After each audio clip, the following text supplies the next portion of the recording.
Assalamualaikum, hai semuanya. Ketemu lagi di dapurnya Melvin Chan Family. Menu kita kali ini rendang sapi khas lebaran. Sebelum kita lanjut ke tutorial videonya, yang belum subscribe, jangan lupa di subscribe, juga tekan tombol loncengnya biar gak ketinggalan semua video terbaru dari kita. Oke, di sini saya mau kasih lihat dulu bumbu-bumbu yang kita pakai. Nah, di sini saya pakai 1 kilo daging sapi. Ini sudah saya bersihkan dan sudah saya potong-potong seperti ini. Kemudian di sini ada bumbu halusnya. Di sini saya pakai cabai merah keriting sama cabai rawit kecil. Ini 1/4 ya. Bawang putihnya juga 2 on, bawang merahnya 1/4. Kemirinya 10 butir. Kunyitnya 1 ruas ukuran jempol ya. Lumayan besar sih. Lalu lengkuasnya 1 jempol, jahenya 1 jempol. Kemudian di sini saya pakai biji pala, ini yang kecil aja. Nanti kemudian saya pakai ketumbar, ini 3 sendok makan. Nanti ini semua kita haluskan. Lalu di sini saya pakai kapulaga 2 butir, 3 butir ya, sorry. Manisnya 3. Kemudian di sini ada kembang lawang, karena ini udah pecah-pecah, tapi ini ukurannya 2 buah ya kembang lawang. Daun kenynya 1 lembar, daun salamnya 3 lembar, daun jeruknya 7 lembar, sereh 2 batang nanti digeprek. Kemudian lengkuas 1 ruas nanti digeprek. Garam secukupnya, gula pasir secukupnya, lada kus secukupnya, penyedap rasa. Lalu di sini saya pakai ada bumbu pemasak. Ini saya pakai yang ini ya, yang ini karena menurut saya ini lebih enak. Nanti kita pakai 2 sendok makan aja. Ini ya, Selamat Majid Hamid. Nah, ini dia sih mereknya yang lebih enak. Karena banyak bumbu pemasak merek lain, tapi menurut saya yang ini yang lebih enak. Kemudian saya pakai santan kara ya. Ini ukuran kecil 65 ml. Saya pakai 8 bungkus santan kara ukuran 65 ml. Kalau kalian mau pakai santan yang ukuran besar, pakai yang 2 bungkus besar sama 1 yang kecil, itu ukuran 1 kilo daging. Oke, ini aja bahan-bahannya. Kita lanjut ke proses memasaknya ya. Di sini proses menghaluskan bumbunya saya bagi menjadi 2 biar lebih halus bumbunya ya. Jadi ini bagian bawang dulu, kemudian yang keduanya bagian cabenya. Untuk bahan selengkapnya dari video ini, teman-teman boleh lihat di kolom deskripsi di bawah video ini. Di kolom deskripsi saya ada cantumkan lebih lengkap bumbu-bumbu yang ada di video ini.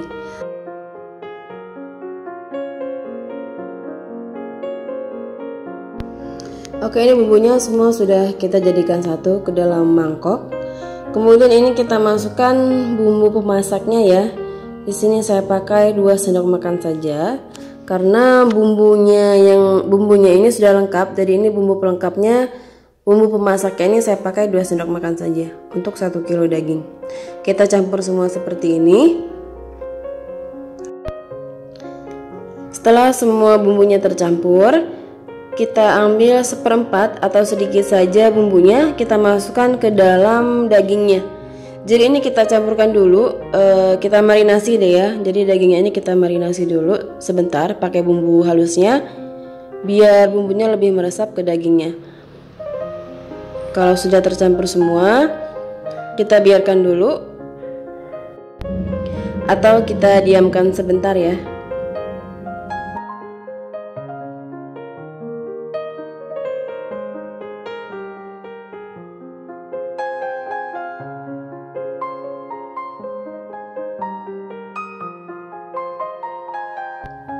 Lalu di sini kita tuang sisa bumbu yang ada di mangkok tadi. Kita tuang semuanya ke dalam penggorengan atau ke dalam panci tanpa minyak ya, dengan api kompor yang kecil. Jadi di sini karena saya haluskan bumbunya itu pakai air. Jadi ini mau saya keringkan terlebih dahulu dengan api yang kecil. Jadi kita tumis tanpa minyak ya. Jadi kalau teman-teman mau menghaluskannya pakai minyak juga boleh, nggak pakai air. Tetap kita tumis seperti ini, nggak pakai minyak lagi. Jadi ini kita tumis tanpa minyak, kita aduk-aduk biar nggak gosong bagian bawahnya. Dengan api kompor yang kecil ya. Lalu kita masukkan kembang lawang, kapulaga, dan kayu manisnya. Sambil kita aduk-aduk terus biar keringnya dan matangnya itu merata ya. Kemudian kita masukkan serai yang sudah digeprek, lengkuas yang sudah digeprek, daun kunyit, daun salam, lalu dan jeruk. Sebelumnya saya sobek-sobek dulu biar aromanya lebih keluar. Ini kita aduk-aduk terus seperti ini.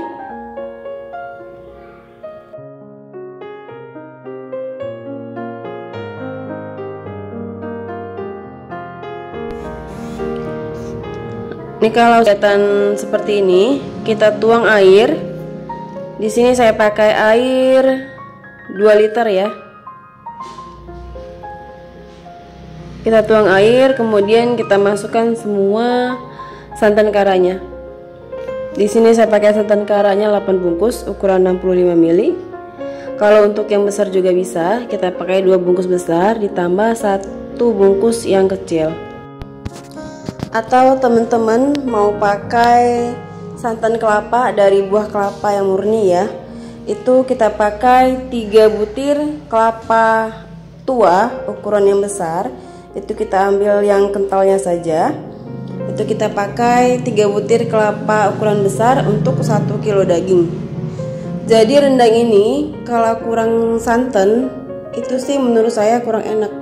Jadi 1 kilo daging kita pakai 3 butir kelapa besar yang tua, santannya yang kental ya. Ini kita aduk perlahan terus seperti ini, biar agar santannya ini nggak pecah. Kita aduk sampai mengeluarkan minyak.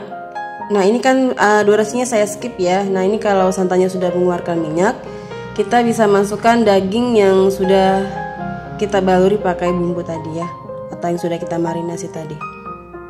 Kita masukin semua dagingnya. Api kompor jangan lupa kita kecilkan saja biar santannya nggak pecah. Ini kita aduk-aduk terus juga. Jadi masak rendang ini itu prosesnya memang agak lama ya. Terus diaduk biar santannya nggak pecah dan agar dagingnya ini matang sempurna.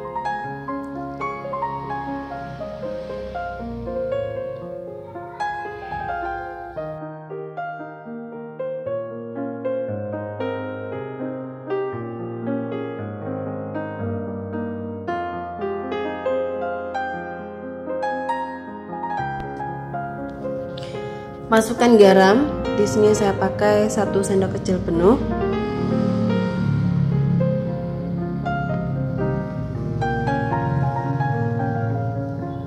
Kemudian saya pakai penyedap rasa ya. Kalau penyedap rasa sih merek apa aja juga boleh. Di sini saya pakai 2 bungkus kecil ya. 2 bungkus kecil saya masukkan.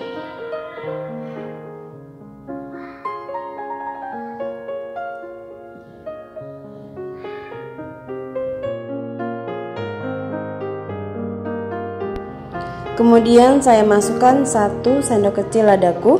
Bagi yang gak suka ladaku boleh di skip ya. Kita aduk terus dagingnya. Masukkan 1 sendok kecil gula pasir.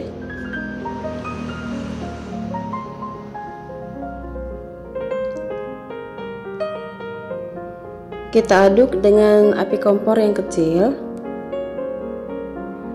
Kemudian di sini saya masukkan 20 sendok makan minyak goreng. Nah, di sini minyak gorengnya ini berfungsi sebagai pengawet ya. Jadi, rendang kita ini bisa awet tanpa dimasukkan ke dalam kulkas. Jadi di suhu ruangan pun dagingnya ini bisa awet. Jadi 2 hari sekali kita angetin, itu juga tetap nggak bau gitu. Karena biasanya kalau rendang di suhu ruangan Walaupun sudah kita angetin, terkadang mau bau ya. Walaupun masaknya juga sudah berjam-jam seperti itu. Nah, di sini saya biasanya pakai minyak goreng ini, jadi dia di suhu ruangan pun dia nggak bau gitu, tetap awet. Semoga tips ini bermanfaat ya buat bunda-bunda semuanya. Oke, di sini kita aduk terus. Karena proses memasak rendang memang seperti ini ya. Jadi nggak bisa ditinggal, karena kalau ditinggal takutnya santannya jadi pecah dan rasanya jadi kurang enak.